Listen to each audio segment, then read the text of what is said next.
પ્રસ્તુત છે પ્રાસંગિક. વિષય છે પ્રગતિ, ગતિશીલ ભારતનું પ્રતીક. સંપાદન છે અશરફ નથવાણીનું. પઠન છે શીતલ વૈષ્ણવનું.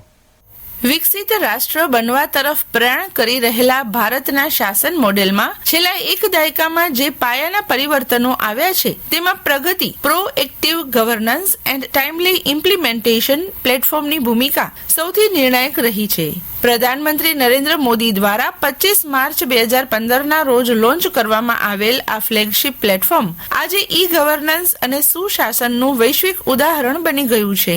પ્રગતિએ સાબિત કર્યું છે કે જ્યારે સર્વોચ્ચ નેતૃત્વ, અત્યાધુનિક ટેકનોલોજી અને સહકારી સંઘવાદનો સમન્વય થાય છે ત્યારે દાયકાઓથી અટવાયેલા સપનાઓ વાસ્તવિકતામાં પરિવર્તિત થાય છે. આ અહેવાલ પ્રગતિની સંકલ્પનાથી લઈને તેની 50મી બેઠક સુધીની ઐતિહાસિક સફર અને ભારતના આર્થિક સામાજિક માળખા પર તેની વ્યાપક અસરનું વિગતવાર વિશ્લેષણ કરે છે. ભારત જેવા વિશાળ અને વૈવિધ્યસભર દેશમાં જાહેર પ્રોજેક્ટ્સનું સમયસર અમલીકરણ હંમેશા એક પડકાર રહ્યો છે.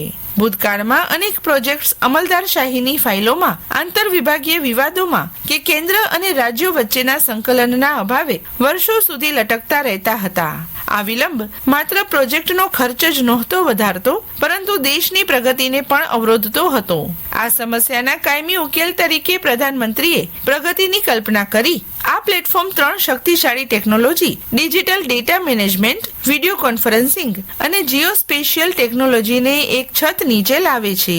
આ પ્રણાલી દ્વારા પ્રધાનમંત્રી પ્રોજેક્ટ સાઇટ્સના રિયલ ટાઈમ ફૂટેજ અને ડેટા સાથે સંબંધિત કેન્દ્રીય સચિવો અને રાજ્યોના મુખ્ય સચિવો સાથે સીધો સંવાદ કરે છે, જેનાથી નિર્ણયો સ્થળ પર જ લેવાનું શક્ય બને છે.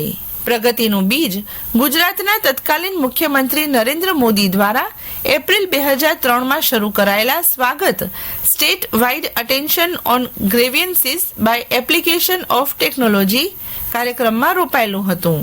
સ્વાગત દ્વારા ટેકનોલોજીનો ઉપયોગ કરીને સામાન્ય લોકોની ફરિયાદોનું નિવારણ કરવામાં આવતું હતું. 2014માં જ્યારે તેમણે દેશની ધુરા સંભાળી ત્યારે આ જ શિસ્ત અને ઉત્તરદાયિત્વને રાષ્ટ્રીય સ્તરે લાગુ કરવાનો નિર્ણય કર્યો. પ્રગતિ સાથે ધ્યાન વ્યક્તિગત ફરિયાદોથી વિસ્તરીને મોટા પાયાના ઇન્ફ્રાસ્ટ્રક્ચર પ્રોજેક્ટ્સ અને મુખ્ય સામાજિક કાર્યક્રમો પર કેન્દ્રિત થયું. તે માત્ર એક ડિજિટલ અપગ્રેડ નહોતું, પરંતુ શાસન ચલાવવાની એક નવી પદ્ધતિ હતી. આ પ્લેટફોર્મની સૌથી મોટી તાકાત તેની ટીમ ઇન્ડિયા એપ્રોચ છે. પ્રગતિની અસર માત્ર ભારતમાં જ નહીં પણ વિશ્વભરમાં નોંધાઈ છે. ઓક્સફોર્ડ યુનિવર્સિટીની સેડ બિઝનેસ સ્કૂલે ફ્રોમ ગ્રીડલોક ટુ ગ્રોથ શીર્ષક હેઠળ કરેલા કેસ સ્ટડીમાં પ્રગતિને વૈશ્વિક શ્રેષ્ઠ પદ્ધતિ તરીકે ગણાવ્યું છે. આ પ્લેટફોર્મની અસર બહુપક્ષીય છે. આર્થિક રીતે પ્રોજેક્ટ્સના વિલંબમાં ઘટાડો થવાથી સરકારી ખર્ચમાં અબજો રૂપિયાની બચત થઈ છે અને આર્થિક વળતર વહેલું મળ્યું છે. તાજેતરમાં પ્રગતિએ તેની 50મી બેઠકનું સીમાચિહ્ન હાંસલ કર્યું છે. આ 50મી બેઠક દરમિયાન પ્રધાનમંત્રીએ 5 રાજ્યોમાં ફેલાયેલા ₹40,000 કરોડથી વધુના ખર્ચ ધરાવતા મહત્વપૂર્ણ પ્રોજેક્ટ્સની સમીક્ષા કરી. આ આંકડો છેલ્લા દાયકામાં શાસનની સંસ્કૃતિમાં આવેલા ઊંડા પરિવર્તનને રેખાંકિત કરે છે. પ્રગતિએ સાબિત કર્યું છે કે જ્યારે નેતૃત્વમાં મજબૂત ઈચ્છા શક્તિ હોય અને તેની પાછળ ટેકનોલોજીનો ટેકો હોય ત્યારે રાષ્ટ્રની પ્રગતિને કોઈ અટકાવી શકતું નથી. નિષ્કર્ષમાં કહીએ તો પ્રગતિ એ માત્ર એક પ્લેટફોર્મ નથી, પરંતુ તે નવા ભારતની આકાંક્ષાઓનું પ્રતિનિધિત્વ કરે છે. તે સાબિત કરે છે કે ભારત હવે વિલંબ અને સ્થગિતતામાં માનતો દેશ નથી, પરંતુ તે ઝડપી, પારદર્શક અને પરિણામલક્ષી વિકાસ તરફ આગળ વધી રહ્યો છે.